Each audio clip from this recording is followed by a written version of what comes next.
Welcome, YouTube. Hey, this is Scott, the Bigfoot Explorer, and Sci-Fi. And all the way from North Louisiana, we have Mr. Patrick Vaugn. Are you there, Patrick? Hello, Scott, and all the Bigfoot Explorer listeners. Welcome, man. How you been? I've been busy, and it's been hot. It's been hot. Yeah, no, you're stuck in a machine shop most of the day. Is that right? Yep. Yeah. Subscribers, y'all give us a thumbs up if you can hear Patrick okay. He is calling in live via phone, and the very intricate way that I have it set up to be recorded on stream yards. Can y'all hear him? And verse is good. Okay, thanks. So before we get started, let's see who's in here today. We have old Pappy Two Bears. Howdy, Scott and Crispy and Patrick. We have the Miss Lovely Lady in the Woods. She says hi, Patrick, as well. Squatting Strategies. How y'all doing tonight? Thanks for coming. And Burr's in here. We got Bruiser Bites. Joe Parker. Where's old Joe? We got Ken Fletcher. There's Joe. Joe's giving us the thumbs up here tonight. Cat Bigfoot saw me too. Barry Browning, thanks, brother. He's giving us a loud and clear. He heard you, Patrick. James Hart. James Hawthorne. Hi, James. Wait, James, are you wearing a Dallas Cowboys? Oh my, he's wearing a Cowboys hat. We have to get him off immediately. No, I'm just kidding. I'm just kidding, James. Isn't Des Bryant holding out or something on y'all's Dallas crew? What's going on there? There's Andy going fishing. Greetings, Brown Dwarf. There's Brown Dwarf. Greetings. Hey, that's my line. There's Let's see. Robin. Where's Robin? Robin's right. Did I pass her up? Yeah, you passed her. Oh, there she is. There's Robin. Ain't that Clayton Campbell? Yeah, Clayton Campbell. Thanks, brother, for Squatching Strategies. Thank you. Oh, Annalise is in here. Flower. That's Annalise. Hello, all you beautiful souls, and hello and good evening to you as well. Nikki. Oh, we got a crew in here. We got 48 in here. Let's see.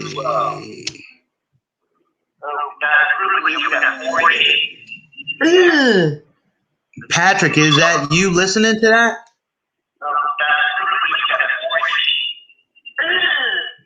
Patrick. I'm listening. Yeah. You got to turn your volume down on your phone. You might not be able to listen, because we hear it on this end. No problem. I know it's a pain, but Claudia's in here. Claudia's in here. Well, Andy going fishing. Yep, we got Andy. Echo. I know, Andy. We got it. I apologize, folks. That's my fault. No, that's fine. It's growing pains. We learn from it all. Carl Price. There's Carl Price. Good evening. Okay. Anthony Armstrong. And so let's put, I think everyone knows, let's put the banner up for Patrick just to let people know who come in late that Patrick is online. And then I also want to show you guys tonight's topic for the show. That's right. It's a how to investigate. And we're also going to talk about the future missions. And then we'll also have a kind of a roundtable questions and answers if you guys have any types of questions from part 1 all the way up to now to part 5. Feel free to get your questions ready, but don't do your questions until I tell you to start sending them. Otherwise, we'll be scrolling up forever trying to find things, okay? So, without further ado, Patrick, you and I have been vigilantly on the computer, right? On the mapping software. You know, what's really fun, guys, is Patrick was telling me that, you know, it's always been just him as the tracker. And now having us, you know, he somewhat has some arsenal now where we have technology and things that we can try. So together we are going to do that. So, but before we get into these upcoming missions and the mapping and the stuff that we do, Patrick, I'm going to let you take the floor because I've got basic ideas about how to do a an investigation. And up until I met you, I know there's a lot more to it that I miss and that I don't see. Um, and and basically, what I would do, just the cliff notes here, would be just like any place that I go to hunt wild turkey. I will get on my maps. I will find the maps. I will make a map. I'll get all the roads. I'll get all the creeks. I'll get the elevation files. I'll get natural barriers, private property boundaries, all these features I'll get. And I'll start studying that.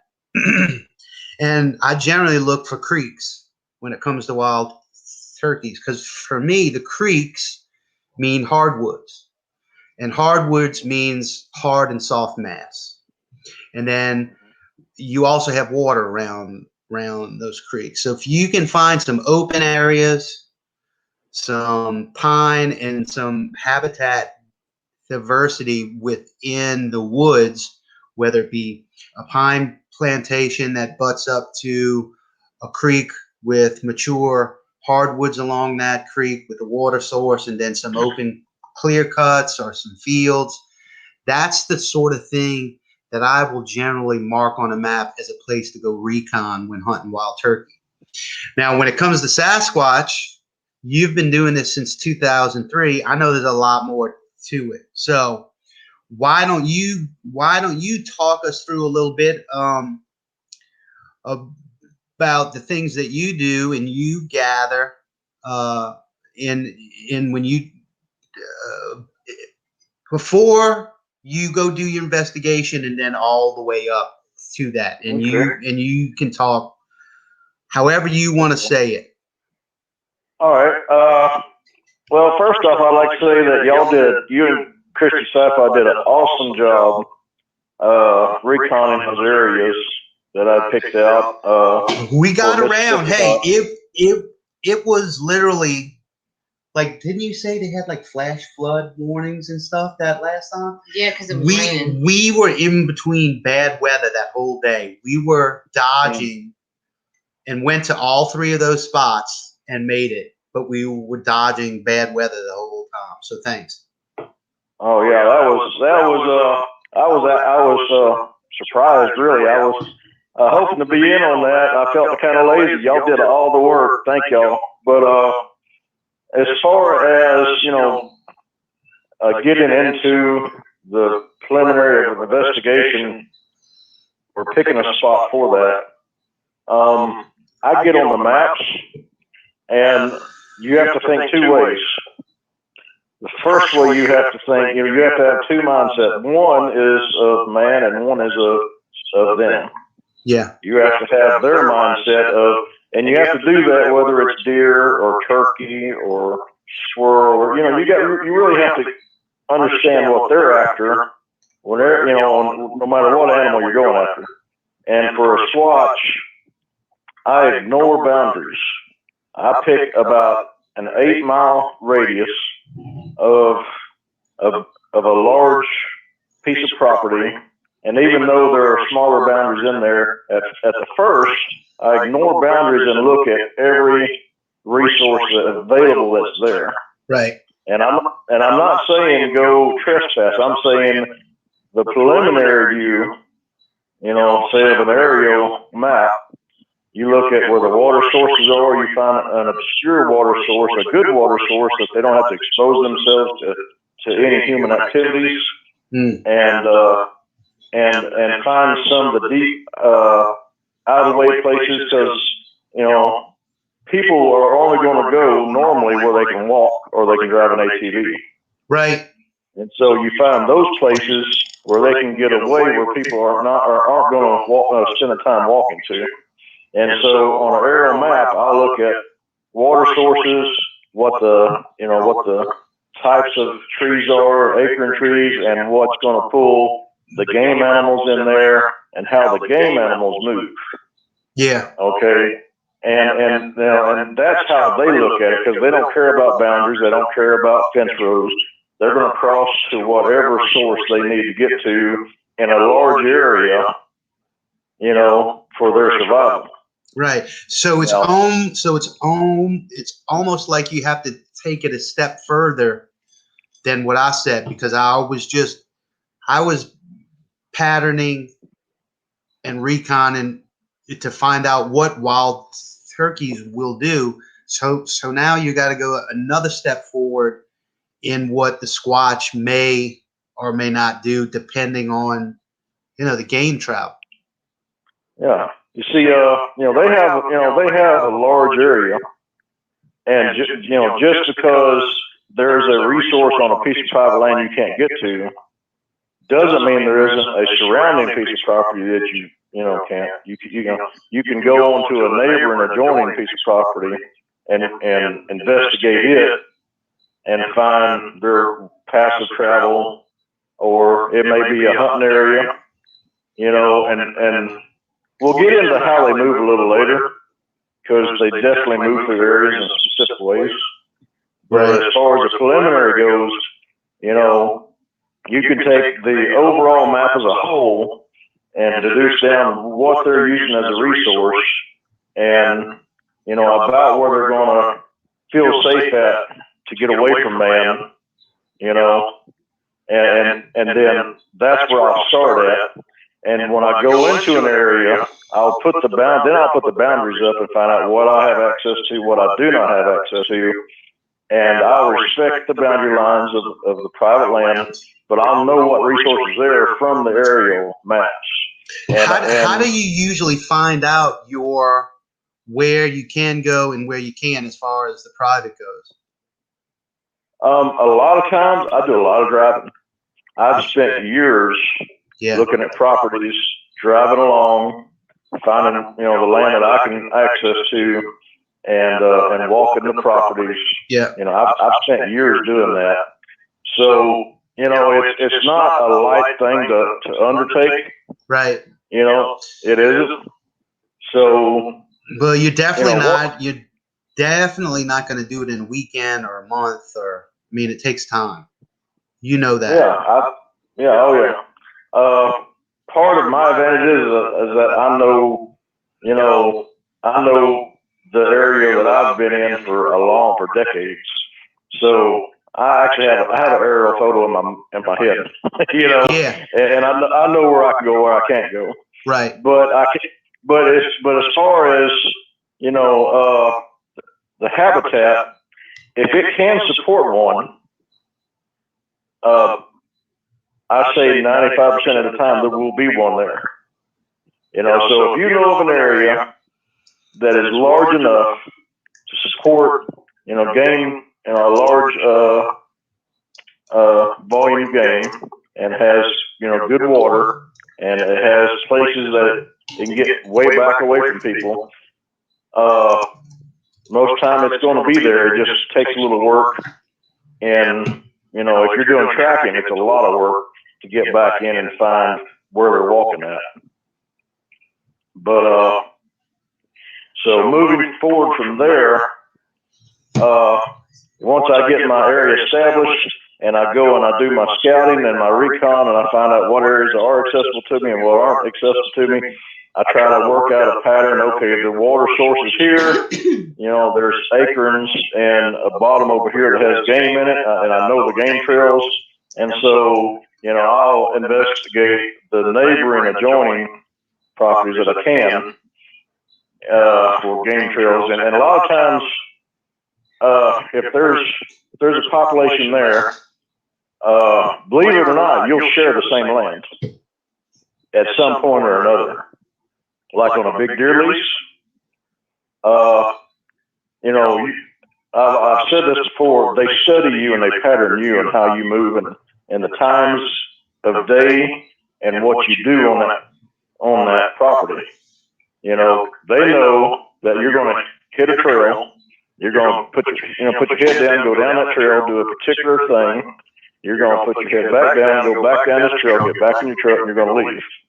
And that is very typical of a human being. Right. And they pattern you. They pattern you on this. You know, that's part of what got me in trouble in the first encounter, is that I wasn't doing what other people did.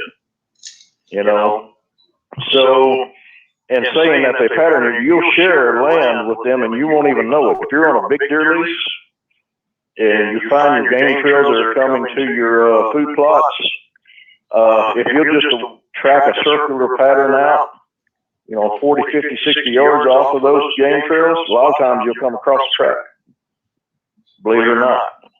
And they won't be there when you're there most of the time.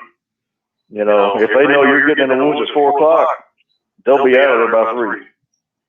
But, you know, if you're leaving an hour after dark, and I understand hour after dark, they'll be there just a little bit after that. Right. And so I've seen that. I've witnessed that firsthand in several different places in central Louisiana and in northern Louisiana. Now, So, when you find these tracks, these aren't discernible tracks that you're finding. This is stuff that you really got to look for, right? Now, you're going to talk about that as well. that is an excellent point. 95% of the tracks you find is going to be, it's just going to look like something stuck there, and it's going to look large, and it's going to be an imprint. You'll have to track that track, and if you know the lay of the land, and you don't mind doing a little walking, if you'll track it to a soft boggy place, or if you know where a creek is, and it's headed to that creek, or coming from a creek, and you can backtrack it, and if you can get to that creek or soft bog area, you can find a discernible track. And, you know, about 5% of what I find is a picture-perfect track. Right. You know, So, and most of them don't just jump out at you as being a track, because like the stuff that you sent me, yeah. I mean, that's something I just would have walked over. I wouldn't have thought of anything. Like you literally need to get on your hands and knees and study it. It's funny you said that. That's how I did my tracking classes. When I was learning the track, was on my hands and knees. See, that's kind of what I do now. Like I got to get down there and look. I can't see it any other way. And anyway, go ahead. But you know, like I said, if I find a mark or a punch or where one step is, you know, if I don't find 5 toes and a heel, it's inconclusive, just for my own debunking, you know, my own way of debunking things. Right. Well, you know, how do I know it's in a boot? Yeah. You know, that's why I'll track forward or backtrack to a soft area or to a creek if I know one's around, and it may be a half mile, but I'll backtrack it to find 5 toes and a heel and measure it and say, okay, yeah, this is conclusive. And so, you know, that's why, you know, so inconclusive tracks will lead to conclusive tracks. You know? Yeah. But isn't that hard with finding a very vague footprint, like say it's on grass and pine needles and things like that, and it's something that if I looked at it and said, man, I mean, if you say it's a track, then okay, but I can't tell that yet. how do you even begin to start tracking forwards and backwards, looking for something that almost doesn't even seem like is anything? Well, first off, they're not going to make just one track. Yeah. You know, and so I'll go forwards and backwards 50 yards and make sure there's actually a trail. You know, because if it's just a depression that looks like a foot track, and sometimes you'll come across something like that, it's just like one track. So to me, I completely mark it off as inconclusive. But if I can move forward and finding punch marks and depressions, and if you know, say if it's in the morning and you know there's heavy dew and grass, and you can look at the difference in what's wet and what has been disturbed, you know, and if you can find a line of traffic there, then it's definitely a trail. It's definitely something walking through there. It doesn't necessarily mean it's a Sasquatch, but if you can track it, you know, if you track it to a road and it gets in a truck, it's obviously not. But if you track it to a road and there's a sandy area and it steps in there and you find 5 toes and a hill, you know, who's going to be 2 miles back in the woods, you know, barefooted, you know, and maybe, you know, walking through the woods, you know, so I'm going to say it's a pretty good, you know, inclination that is a Sasquatch. And if you keep tracking them, and this is where it gets a little hairy, and this is a warning, you know, and we're kind of doing this as a how-to, because I personally believe it's going to take more than just 1 or 2 people. It's going to take, you know, and like I said before, we're trying to push this forward as a community. You know, I'm reaching out of one community into this one, and very humbly, and saying, hey, you know, this is how to get started on this. And I think that if a lot of people get going, then that's even more evidence. It's more eyes on the ground, more boots on the ground, and that's even more evidence. But the hairy part of this is you need to be in the shape to do it and have a good mindset, because when you start tracking and they know you can track them, the woods change on you. And it's hard to describe exactly what that feels like, but you know, you really got to have your situational awareness around you. You know? How long have you been studying wilderness survival? How long? Well, as far as primitive wilderness survival, 19 years. Yeah, that's awesome. I mean, I grew up, you know, I was a proficient killer at an early age. Right. I mean, but I can say the primitive side of it has taught me a greater understanding and also a greater respect for life as well. Mm-hmm. You know, right. But you can't think like a modern man when you're tracking. You can't think that way. You know, and when you're setting up your area and trying to discern what properties to go on, you got to think of everything as a whole and how they think about the area as a whole and how they use the resources of that area as a whole beyond boundaries. Right. And then you find the boundaries and then work inside those boundaries that you have to track and to you know, gather evidence, you know, however you want to do it. Right. So let's say Patrick's been looking, he's been studying a new area. He's been hitting the aerials. He's got a few things. He spent 2-3 weekends driving around, finding those areas.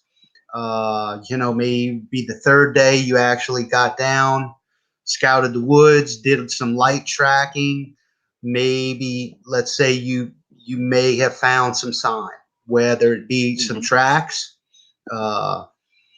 Is that generally what we're dealing with when we talk about sign? In your experience in your area, you primarily find sign, or do you also look for other signs, whether it be barbed wire fences, hair, smells. What was the other one I wanted to say? What? Sign. What sign? Structures too. So are you looking for all that when you go in, or you're dialed in just for tracks only? Okay, yeah, I understand the question. It's going to take just a little bit to answer that. Yeah. Because what you're talking about is how they move and why they move. All right, in an area that they're using to hunt, versus an area where they hang out in the daytime. You know, if you can identify those, what you'll be looking for as you're walking through the woods is you'll be looking for a large pathway, you know, through the trees and the brush, and you can walk right by it and not notice it. But there'll be a large pathway. Most like a whitetail deer type track. No. About 4 times wider than that. Yeah. Oh God. Yeah. You see a deer trail and it's going through the brush. Right. Yeah. Go 4 times wider than that, and that will be a local corridor.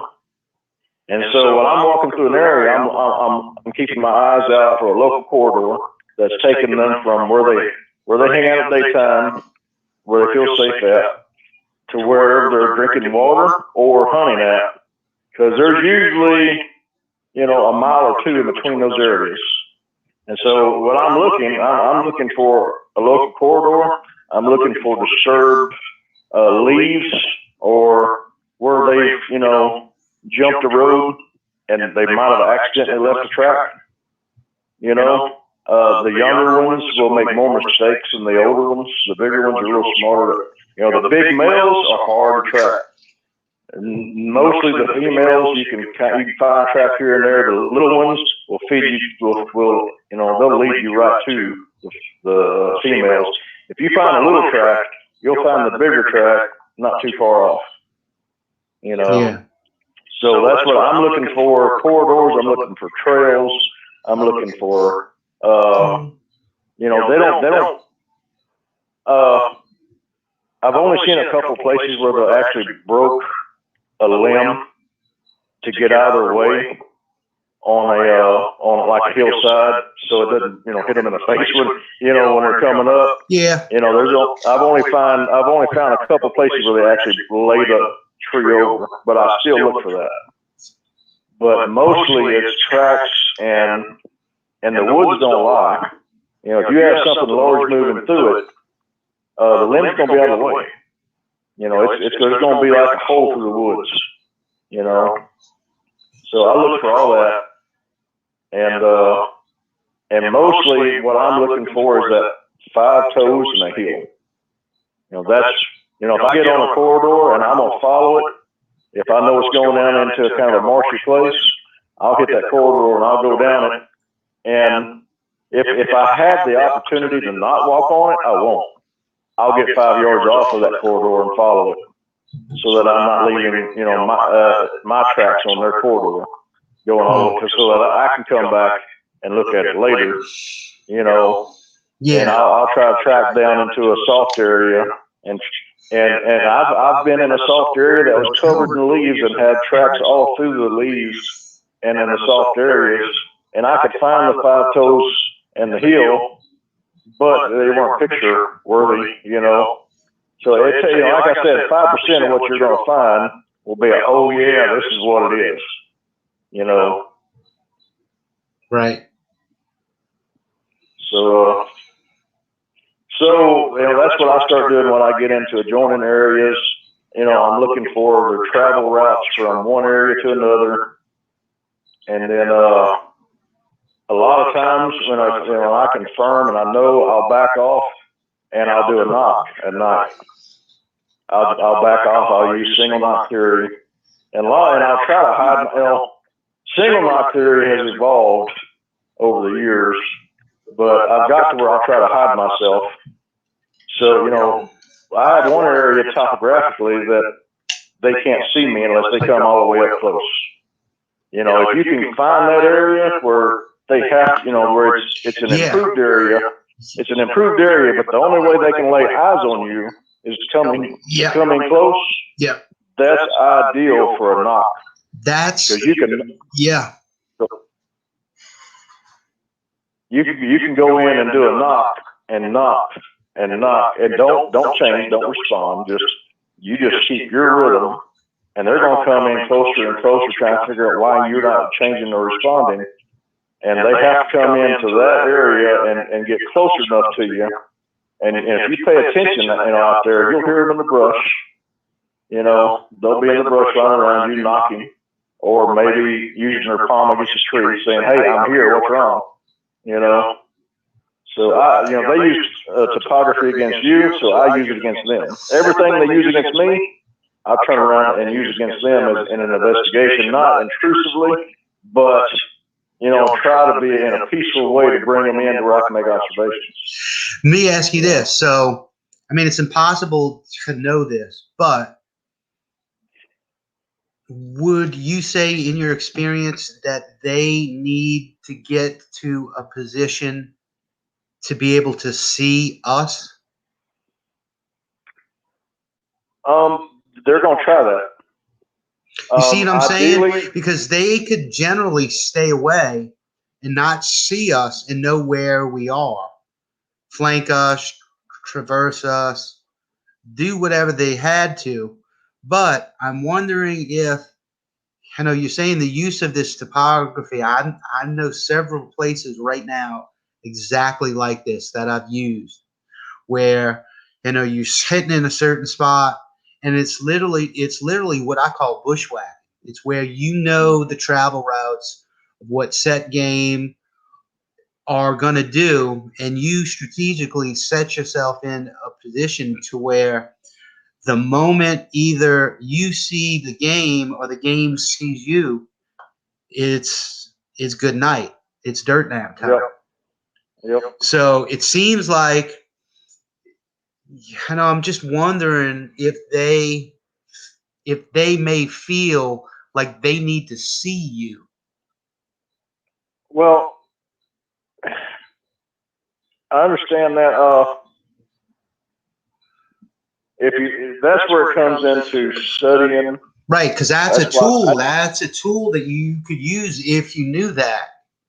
Yeah. That's where I studied, why I spent so many years studying the communications. Yeah.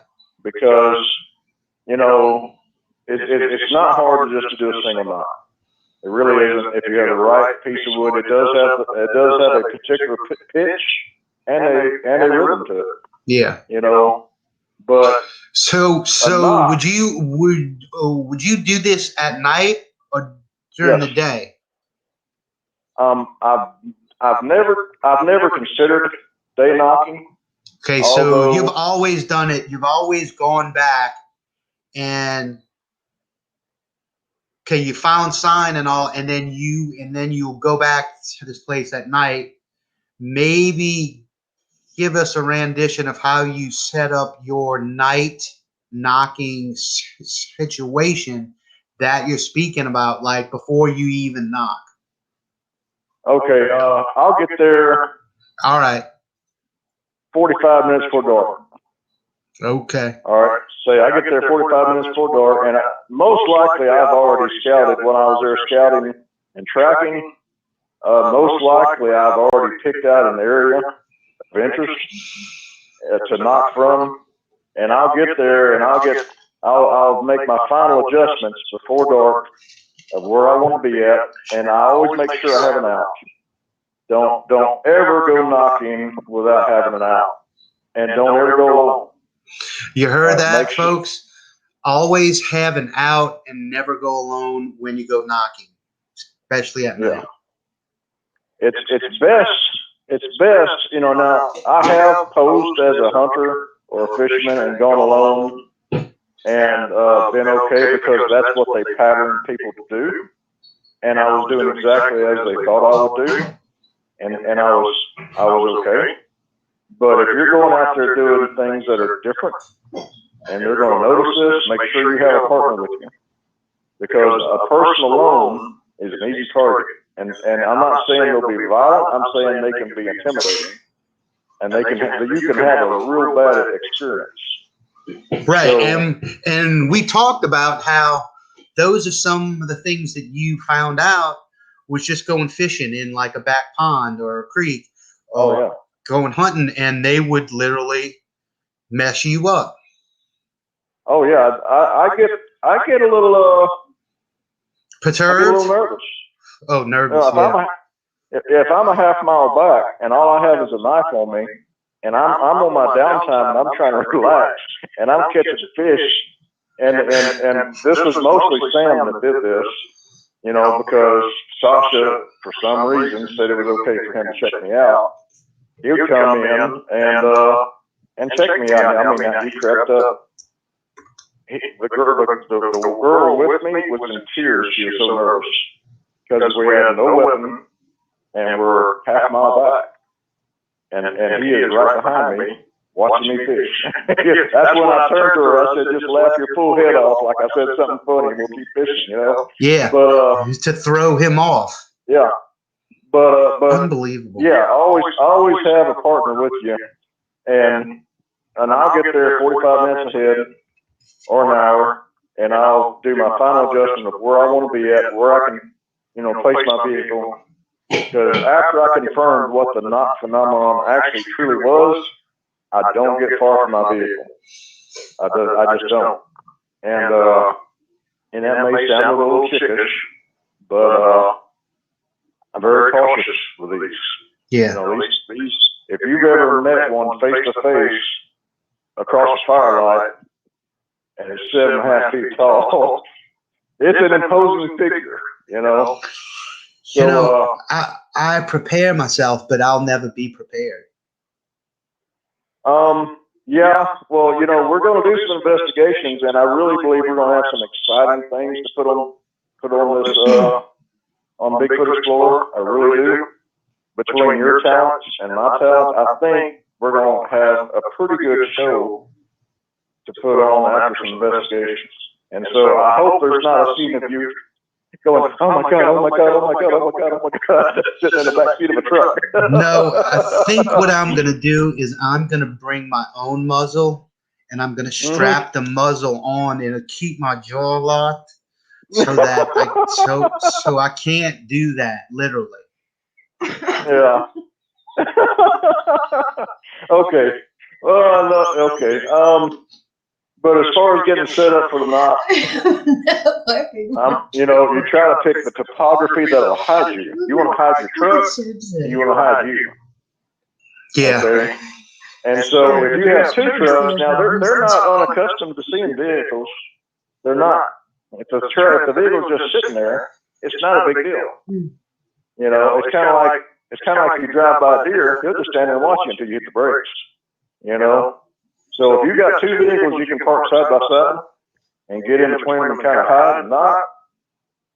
They'll come in, and now when you're doing this, you need to be unscented. I mean, you need to get some scent spray and spray your entire body down, wipe your entire body down, your skin, the inside of your clothes, the outside of your clothes, your hair, your facial hair, you know, your face, everything. You need to wipe it down, your ball cap, whatever you're wearing, ghillie suit, anything. Spray it down and be scent free. Because they want to be downwind and or uphill to get a vantage point on you. You know, they'll come in knocking, but then they're going to, you know, they're trying to investigate you and see why you're not changing your rhythm or answering them back. They're going to circle downwind and sniff you, and sniff anybody there. And then, you know, they're going to go up to a higher vantage point and check you out, trying to see anything, see anybody that's in there.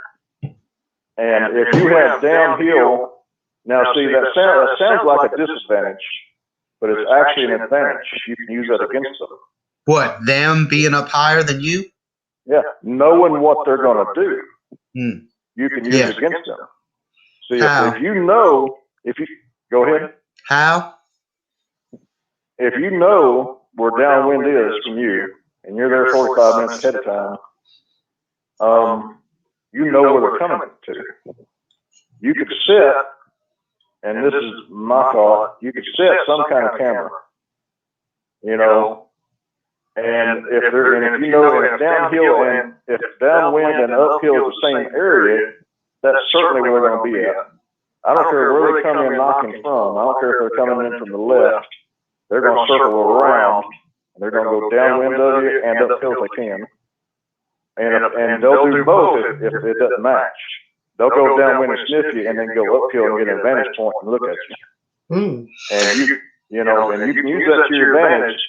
And that's part of the question that I had asked at the last one. What can we use, you know, collectively? Does anybody have any idea what, you know, the light source, you know, to film? You know, and I know you're a tech guru, and you and I have talked about that. I know you have great ideas on that I hope we get to employ. Well, yeah, that has several ideas. Of course, there's the one stick in the ground that you had with an action cam on it. Of course, I have, let's see, I have 3 to 4 tripods that we could set up with ghillie blind around it.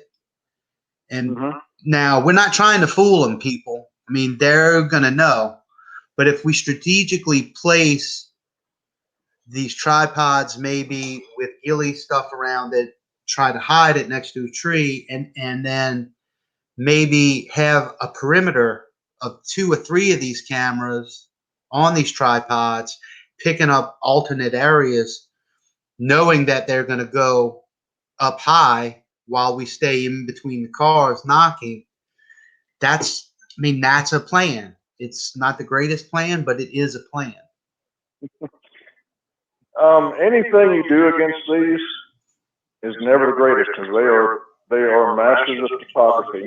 Yeah, they're great. They're great with the winds. They can track you in the dark a couple hundred yards away.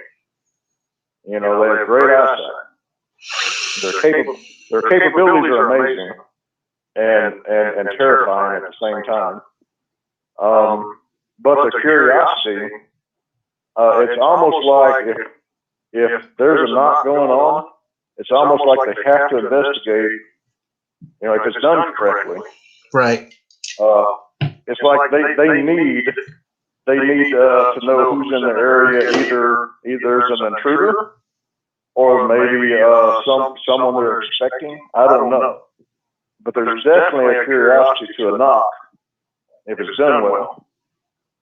So and that coupled with knowing what their nature is and how they come in to discern information from you and study, you know, what in the world's over there knocking at me, you know, then I'm really hoping we could, you know, get some footage, get some evidence, maybe get up there on top of the hill and take your rake and rake the pine straw back or leaves back and break the dirt up where you can get some foot casts, knowing they're going to be there. Yeah. Check you out. Well, it's a lot of stuff we can employ. And, you know, what's funny is the more and more I think about these tactics that you and I chat about, I think about the scene. Remember the movie Predator with Arnold Schwarzenegger? Well, that whole crew built an opening in the jungle where they laid down that big net, you know. Yep. They put the leaves on it. They strategically placed themselves. They had a funnel for it to come in, you know, and you know, the Predator got caught, but of course he used the shoulder cannon laser and got out. But still, I think about that all the time. I don't know why. I mean, it ended bad for most of Arnold's crew. Well, I have considered. You know, here's the thing about any animal is if you know where it steps, you can catch it. You know, especially if it steps there twice. If it bleeds, we can kill it. No, we're just kidding, fans. But here's the thing. I would never want to turn one into a lab rat. No. Nope. You know, like a decade ago, modern man took another man and froze him and shaved him down 1,000 at a time, taking pictures of him. all the way to the soles, from his head to the soles of his feet. And I know the guy donated his body to science to have it done, but, you know, if a man will do that to man, I'm not giving him a squatch. I just couldn't do it, you know. Nope. If one gets caught, it won't be because my hands are in it. Me either. They need to be free and among nature. Yeah, I mean, Well, you know, if you just look at the video that I did of the Google Earth sightings from 1900s until now, yes, they're all over. There's no denying that they're all over this continent. All right, so you're set up for the knock. Okay, it's nighttime. And we're set up for the knock. We got the vehicles. You're hiding.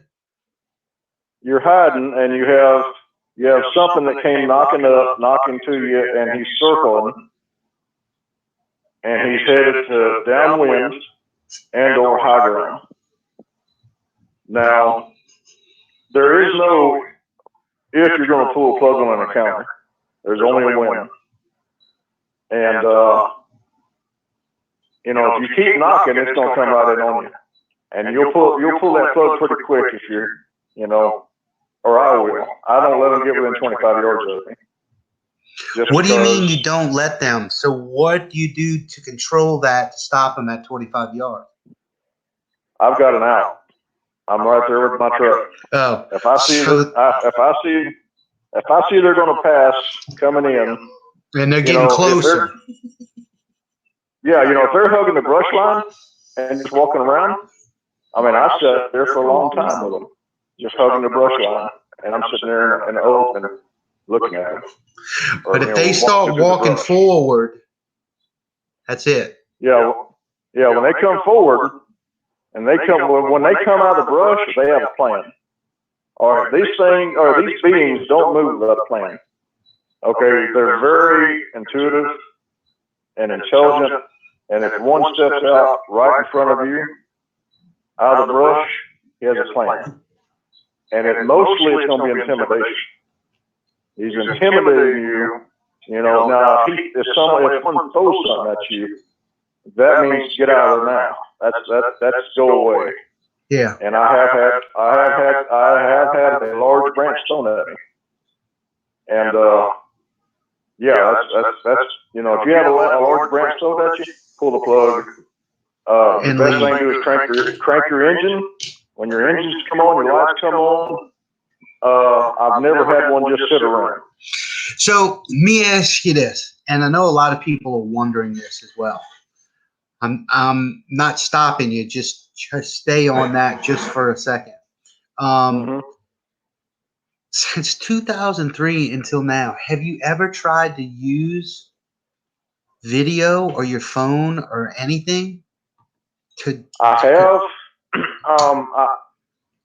I tried in the truck at the, you know, other than taking pictures of the tracks. You know, I've done that a bunch of times. I had a person that was in charge of audio and video that was so distraught she couldn't continue. The only time I actually knew where Sam was going to be, and I knew when he was going to be there, where he was going to be at, everything, he was shot at. And so that ruined my opportunity for that. Now, and I know, I did see a question about, well, how come there's no videos? You know, it takes every bit of me to track and do safety checks and really keep. You just don't have, you can't do another whole job. Yeah, I want to do one job well. Yeah. Instead of two jobs poorly. Right. Makes sense. Because if I do two jobs poorly, I'm not gonna find. You see, that's one thing. That's one thing that I don't like. Like when we did our recon mission, that last video that we did. I mean, basically that's what it was. It was a recon mission to go find these areas, to find how to get in there, find out where the private is, take a survey of the land, know what the topography is like, the creeks, a small recon mission. But you know, a lot of people are going, well, did you find any tracks? Did you have any struck? I'm sitting there with my phone, navigating, looking at the land, and then I'm also trying to video for a YouTube deal. My mind is not. I'm not serious. I'm not being dead serious in what I'm doing, and part of me wants to go do this without anything, because that's the only way I'm going to learn. And it's one thing to be the video guy, the audio guy, and to go on an expedition and do it and all, but part of me feels like I know what it's like when it's me in the woods when I'm hunting alone for turkey. You're in a zone that not many people understand. And it's in that zone that you actually learn something. And without being in that zone, you know, it's somewhat difficult. Yeah, exactly. It is. Because there's so many jobs that need to be done. Your brain can only process. I mean, it's kind of like doing a live show. I mean, I got the comments going here. I got to make sure that your phone live in is going good. And then I'm trying to put this up. And it's really, truly, both of us here tonight, everybody in the chat is saying, oh, Christy's not laughing. She must have got scolded last week. No, we had a talk and I said, you know what? When we laugh and we have a good time, that's fine. It lets people know that we're human. But then I want to remember what you're saying. I want it to make an impact. I want to listen to what you're saying. I want to focus on what you're saying. And I want to imagine that. We can't do that if we're cracking up at things. And if we're going to be serious about it, then we need to be serious about it. There's a time and a place, you know, and we're not sticks in the mud. Y'all know that. We love having a good time and being open. But I think there's a big part of you, Patrick, that says, like the moment the live stream's over, right? You're sitting there and you're going, these people have no clue what they're in for. And you know, that's what I think you're thinking when I'm done. Oh no, not really. But you know, you understand what I'm saying. We don't know what you've been through. Well, and I understand where you're coming from, and you have your expertise and your skill set, and I completely respect that. And I also have mine. That's part of the reason why I contacted you. If you noticed, my first message to you was, do y'all do field research? Right. The second one was, you know, do y'all kill them? And you said, we do field research, and we are a no-kill team. And that's why I wanted to get a hold of you, because of your skill set. And I think you and I and the Bigfoot Explorer could really, you know, push things forward. Now, as far as being in tune with the woods when you go in, if you'll go in, you know, walk in a couple, 100 yards or so, and if you'll take a big deep breath and let it out, and you'll listen to the silence of the woods, and the silence will turn into a hum. It'll almost be a hum in your head, and you'll get to where you can feel the silence of the woods. And that's what I'm feeling when I'm tracking. When I'm tracking, I'm feeling the silence and the hum of the woods, and I'm looking for disturbances on the ground. You know, the ground you know what is naturally should be there and what should naturally not be there. You have the growth and the decay of the woods. Everything else is a disturbance. And so as I'm walking through the woods and I'm feeling this hum of silence, and I'm in the zone and I'm tracking, I'm listening for disturbances, and I'm looking for the correct disturbance that I'm looking for. Because you'll find squirrel digs, you'll find armadillos. Came through. Yeah. Yeah, you'll find all kinds of disturbances as you walk through. Scratching from turkey, right? Yeah, you're looking for the disturbance that you're looking for. And so as I'm going through, proceeding through, I'm literally feeling my way as much as I am looking and listening. Yeah. And that's what I'm doing. And like you said, there's no way I'm gonna be able to hold a video camera and do all that. No. So I understand exactly where you're coming from when you're doing, because you were showing the videos and the pictures. And I'm like, hey, what crossed there? You're like, man, I don't know. I was videoing. Yeah, and see, a lot of people think that too. Why didn't y'all go down in there? Is that a tree break? Why? Hey, it takes us 2 to 3 hours just to get to the destination, and then 2 to 3 hours to get home. In between that time, I've got to maximize every bit of time that I have. We had 3 places that we wanted to go to, and guess what?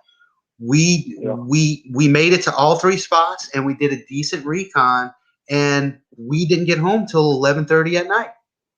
I think y'all did a great job. And hey, how about we do this? I'll put you through a tracking class. Yeah. And I'll grab the video, and you track, and I'll video. And we can trade up like that. Yeah, that sounds great to me. That'd be cool. I want to learn. Yeah. So look, it's getting close to 9:30, which it's been about an hour. I know people would love to just keep going. Let's go ahead and talk a little bit.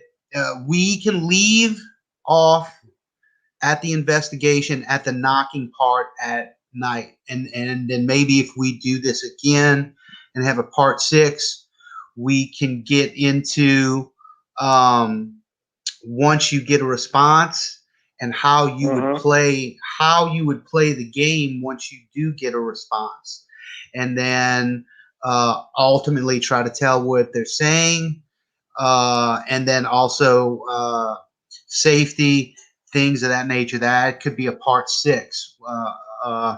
Once you make contact, then what? Once you make a knock and they make a knock, and you know that it's a creature, then what do you do? That'll be for next time. But before it gets too late, I also wanted to mention that Patrick and Bigfoot, well, he is Bigfoot Explorer now with us. We are going to be doing some missions or investigations. Patrick is going to come down and meet us at some of the spots that we've picked out, and primarily this will be a testing ground, so to speak, where we at. And there's going to be 2 main things that we're doing on this mission. First and foremost is both Patrick wants to get to know us. He wants to know how we work in the woods. He wants to know if we're capable of doing what he asks us, capable of being quiet, capable of positioning us, following instructions. I want to know if Patrick is going to understand what I need from him when I'm doing video. So we want to see how we're going to work together before we get into a situation up at his place where things are really active, right? Where things are really active, and we need to be in tandem. So that's the first thing. And then the second thing is that we're going to test these few satellite areas that we have around South Mississippi for Bigfoot activity. And that includes the spots we picked, and doing some knocking and some audio recording. That'll be coming September, October timeframe. Then once we do that, sometime in the spring. It could be anytime between February and May, when Patrick's got the time. We are going to go visit him, and he's going to take us to these places that you guys have been listening to, and we'll have to be serious. You're gonna be scared. Yeah, I probably will be scared, and if you're not, then you're not human. I'm not. But this is why I'm doing this. So that's the plan. That's what's going to happen. That's the 2 missions that are going to happen: September, October, and this coming spring. And I'm going to video all of that. Regardless of what happens, I'm going to video as much as I can in order to make a show. And then eventually, once we get to know one another, we can then put better plans together, strategies, whether they'll. And we've had some outlandish things, from putting up Halloween skulls with light up eyes to deter them at night while we trying to do something, to sticking small action cams on like a hickory branch and just putting it anywhere in the woods along their route, but put a whole bunch of them all over the place. We have some pretty, and it's not that we're trying to outfox them, because we can't. It's just perhaps one will make a small mistake, and we'll capture that mistake.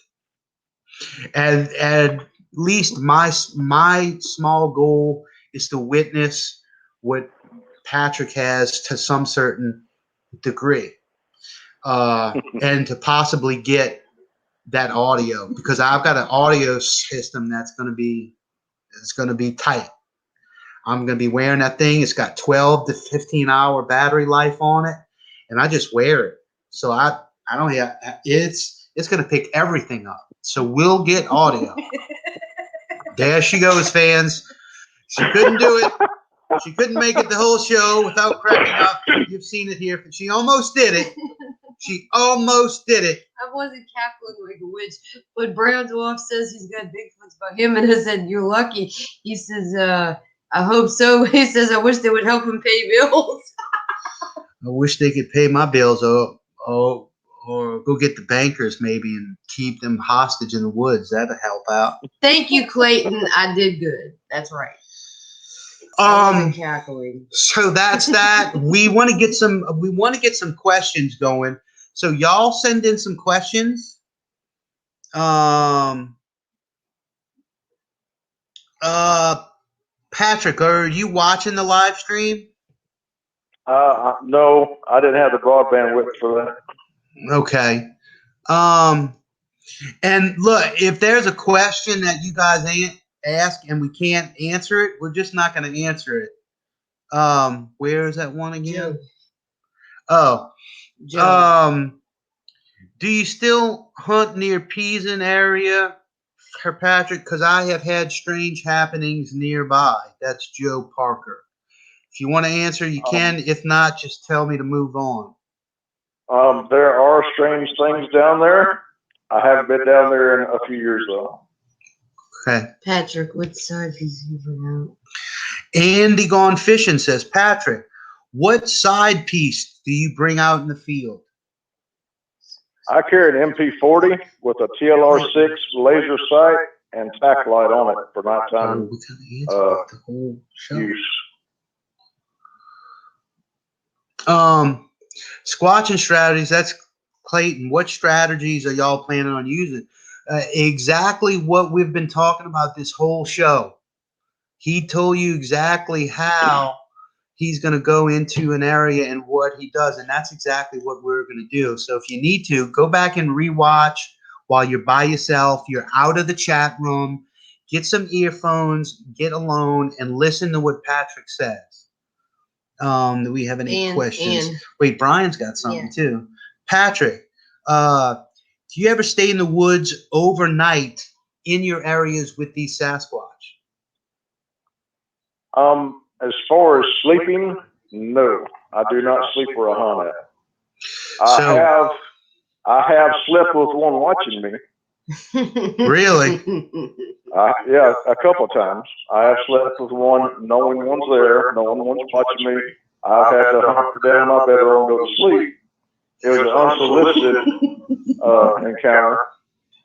But as far as going and actively pursuing them, And then sleeping there, no. negative. Gotcha. Negative. And here's the reason why. Just because you're done with an encounter doesn't mean they are. That's excellent. Just because you're done, they're not done. Tony. Smart. Good old Tony Hill's in the house. All right. Crow Creek Cripsteds. Tony. Has Patrick had batteries drained? What do you mean by that, brother? Brown. Batteries drained. Greeting. I don't know what that. There's not many things he's carrying except his phone that I think the batteries are draining out. I'm not sure. Oh, look, Clayton says, I guess God told me. No, Clayton, I didn't mean to be rude, brother. I'm just saying those are the strategies, exactly what he spoke of. So, like what we went and did in these areas, what we call the recon scout mission, that's the part in tonight's video where he went and studied his aerials, absence of man, water source, presence of game, topography, corridors, open areas, these sorts of things. And then he would go out there and he'd find these places, right? And then he'd start to go in the woods and look for tracks. Well, that's what we're going to do. And says go back. We've found the areas. Now we're going to go and we're going to go look for these tracks and sign. And then at nighttime, we are going to be doing, I guess you'd call it knocking sessions. So that's kind of the strategy. Ann says go back to her question, please. Okay, Ann, how far do we have to go back to find Ann's question? Maybe Ann could just type it again because, okay, here's Ann's question. Ann, do they frequently use the deer cam trails to cross roads, do you think? Crossing roads, they're very particular. Most of the time, they won't cross in the same area twice. They'll use an area of about 100 yards, from point A to point B in that general area. But when they cross, they pay very close attention to traffic. Is anybody around? They'll get up close in a high area and check the road out, make sure no one's there, and then they'll go across. So what should I do? Wait, where's Kevin's question? It's right. Go back to the thing. We got a good question here from someone who really probably would need your help. Oh, Kevin Brumfield. Okay, check out this question. This is from Kevin Brumfield, and the question is, Patrick. Hey, Scott, Patrick, I've been watching, and I dig it. I'm in Northeast Texas, and on my place, I've had a sighting, actually 2 sightings. Should I, or what should I do? Okay, depends on what experience you want. If you want peace and quiet, ignore it. Yeah. If you want to experience it, you have to be careful when because you can be out, and if you don't know, and they don't want you to know, because so long as you don't know they're there, their little world is safe, and that is their goal, is to know their little world is safe. Now, if you go in there messing with them and contacting them, they know you know, and everything changes. And it could change on your property, and if it changes on your property, things could get ugly, intrusive. Right. So yeah, I guess it all depends too, Kevin. This place, is this a place that you recreate? Is it a place that you enjoy? Is it a place that you go hunting? Is it a place that you bring friends to go hunting? If you wish to make contact, I think what Patrick is trying to tell you is be careful what you wish for, because this place may turn into something different. And you really will not look at this place the same way again, and it may not be the same place again. So, and also, if you get on an adjoining property and you contact them, as I said, they go down and smell you. They'll never forget your scent, ever, as long as they live. If you run across them 10 years later, they'll know your scent. If you contacted them, they'll come in and contact you. So depends on what you want to happen. yeah. You know.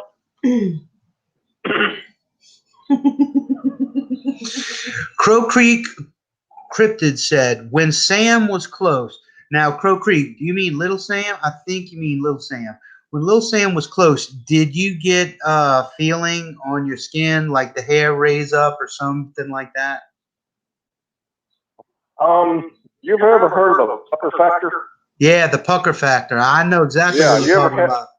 Yeah, there was a pucker factor because, like I said, I had a knife, which, I mean, it's a 17-inch razor blade. It's hand forged, you know, it's a good knife. But, and the reason why you carry a knife is because in the areas that you squatch, you're not allowed to bring a firearm. Is that right? Out of season. Out of season. He said yes, Little Sam. There's some seasons you can, some seasons you can't. Okay. And so I always abide by the law. Right. So. Brown is too funny. Who, Brown? Brown Dwarf? Yeah, he said that the Bigfoot. Wait, hold on. He said Bigfoot's just crashed the party here. He says, bring your BYB, bring your own Bigfoot.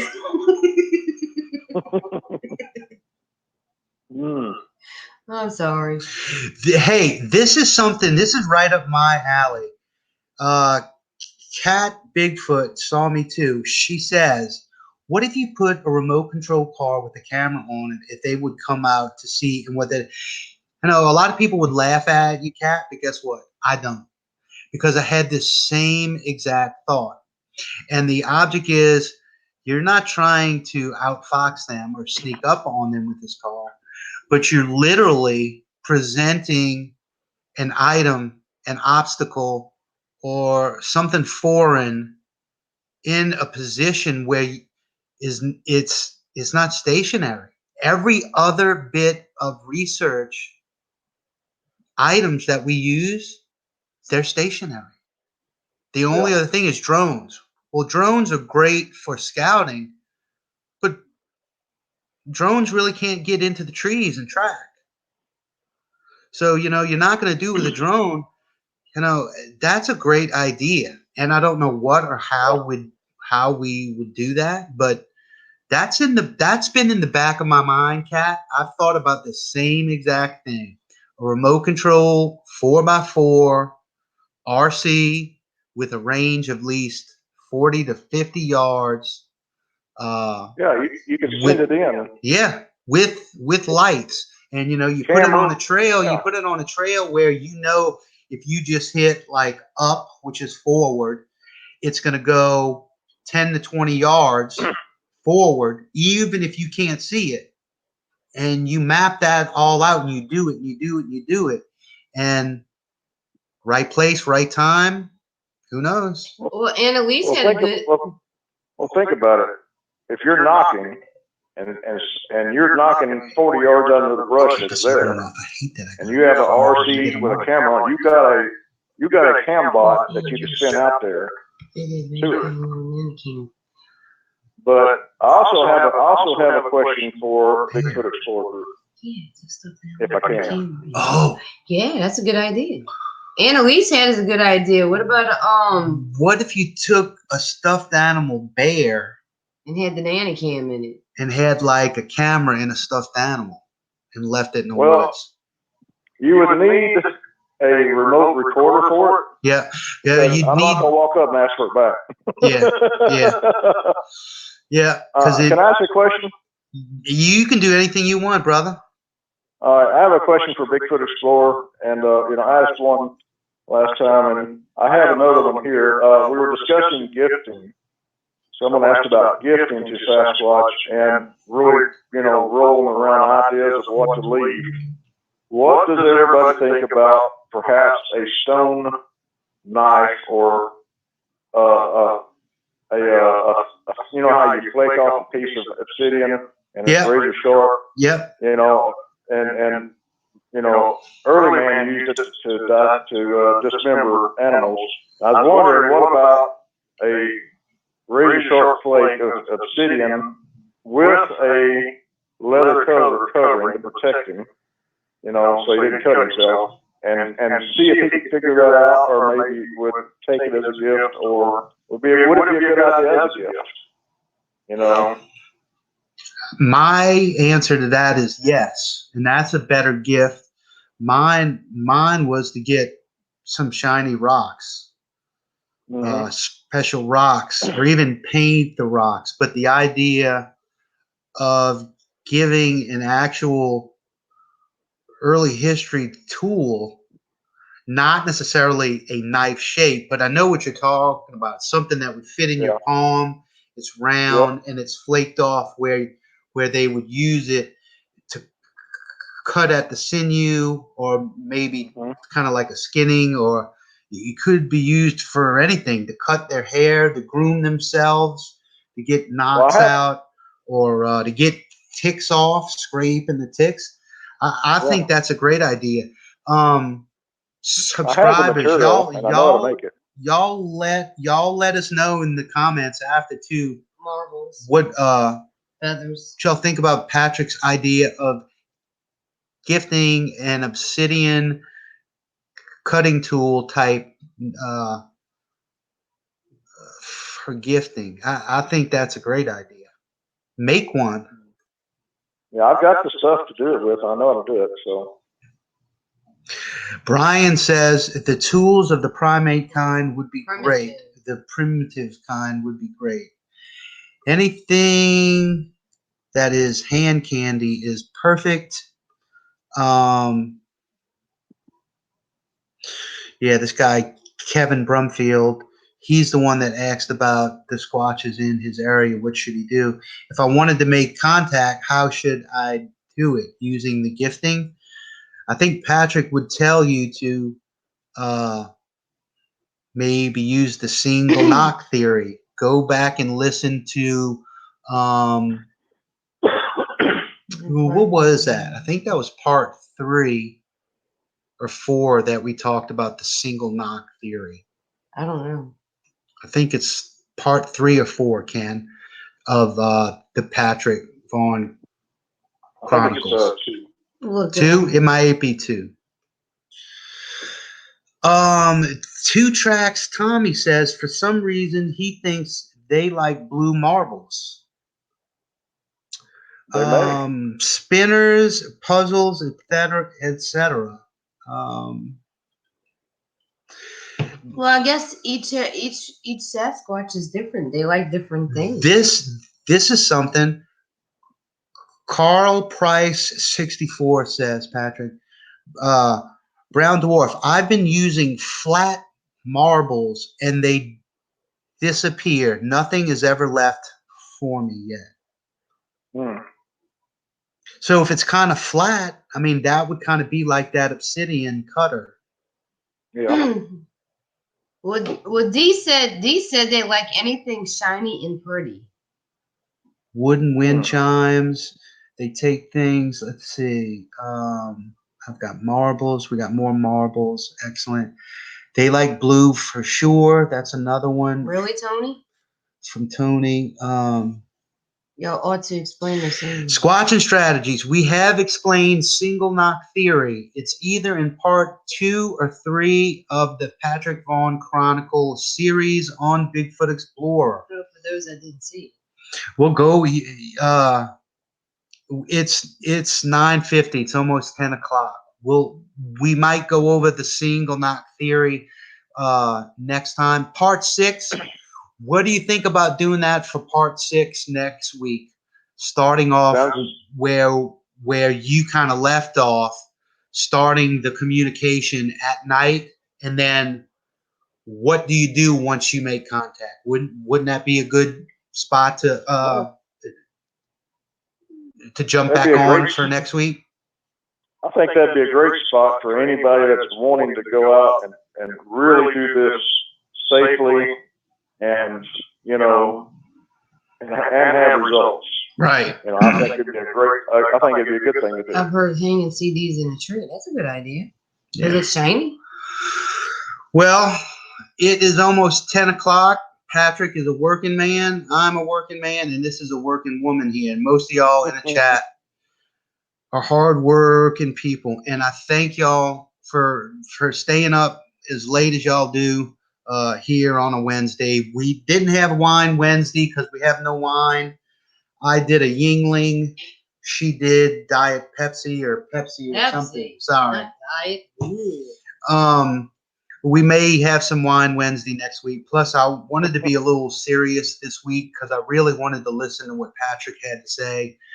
And as much as you guys are taking all this in, I'll probably go back and rewatch this in a quiet place sometime and really try to take notes on all this as well, because we are going to end up doing this. Okay. Oh yes, we're gonna go and we're gonna do this for real. Yeah. Yep. We're going to do it, and it's going to be an adventure, to say the least.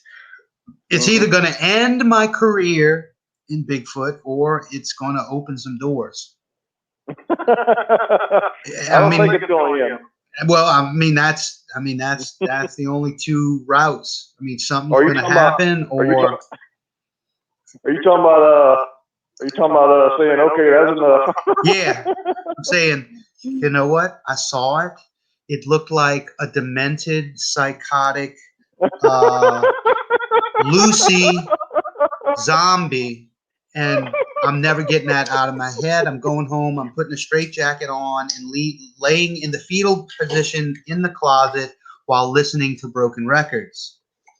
Well, I'm gonna tell you, Show Patrick. it's Yeah. not anything you'll ever get out of your head. Oh, he said.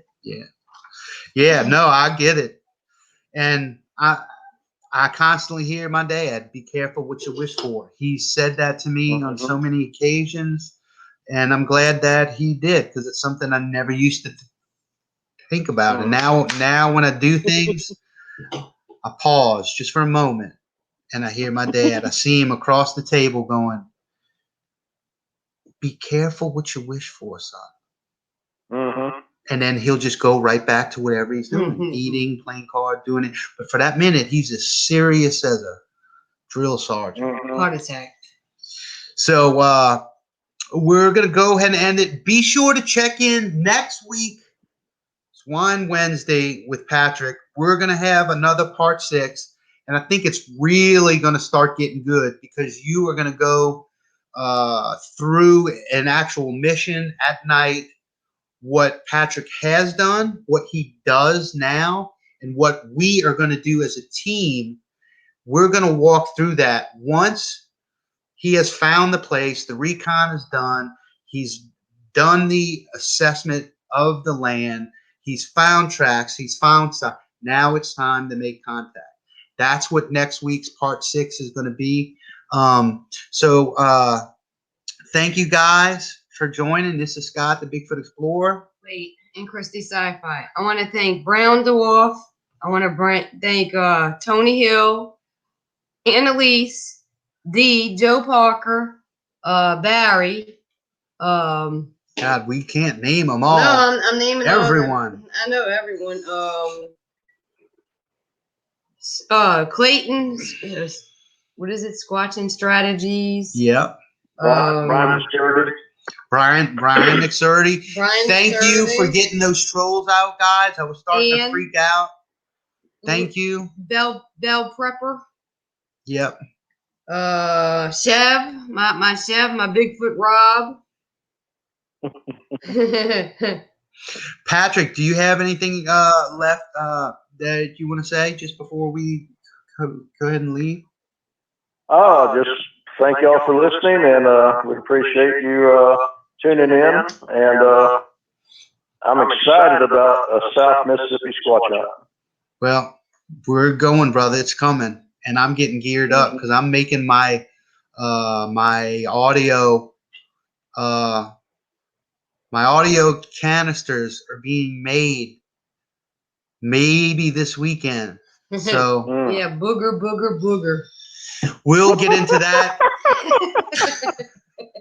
Patrick's laugh is so classic. Well, Rod said booger, so I got to do Rick. I mean, even though he wasn't here tonight. Booger. It's her accent. It's her accent. It's so cute. Thank you, Patrick. See, I used to hunt in Mount Olive, right? And they used to think everything I said was hysterical because I'd go to and say, "Yeah, I was reading the newspaper," and they'd say, "What? You reading the newspaper?" I'm like, "Yeah, the newspaper." Oh, I know, Rod. He said that he was imitating. And they would crack up. They're like, "It's a newspaper." No, it's a newspaper. Paper. So it was things like that that constantly they loved it. And they say down yonder. Yeah, down yonder. And they also say britches, you know? Yeah. I love it. So, thank you, Rod. Once again, this is Bigfoot Explorer. And Scott and Christy Sci-Fi and Patrick the Tracker. We will be back at you next Wednesday. Same bat time, same bat channel. Until then, have a good week. Yes, and be blessed. Be nice. Be kind. Blessed, be kind, be courteous. And hey, don't take for granted what you got. And I need to take my own words in because I've been a little down this week. So maybe it's time. It's Hump Day Wednesday. Maybe I'll start getting back up. But, we all do it. Let's help one another out. I'm tired of the human race totally and completely just kicking each other down. It's time. It's time to find Sasquatch. It's also time to start being kind again. Yeah, start helping people. Yeah. All right. Thank you and good night. Bye-bye. Bye, everybody.